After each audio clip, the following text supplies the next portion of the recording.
حضور صلی اللہ علیہ وآلہ وسلم کے کتنے صاحبزادے اور کتنی صاحبزادیاں تھیں؟ نبی پاک صلی اللہ تعالیٰ علیہ وآلہ وسلم کی صاحبزادیوں اور صاحبزادے جو تھے، شہزادے اور شہزادیاں،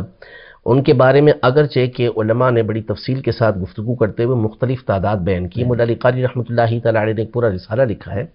لیکن صحیح جو قول ہے، صحیح جو بات ہے وہ یہ ہے کہ آپ کی 4 شہزادیاں تھیں اور 3 شہزادے تھے۔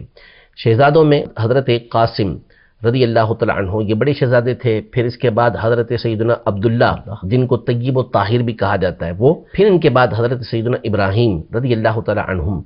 یہ تینوں شہزادے تھے اور تینوں ہی بچپن کے اندر انتقال کر گئے تھے۔ اب ان کی عمروں میں پھر اختلاف ہے کہ کتنی عمر کے اندر ان کا وصال ہوا،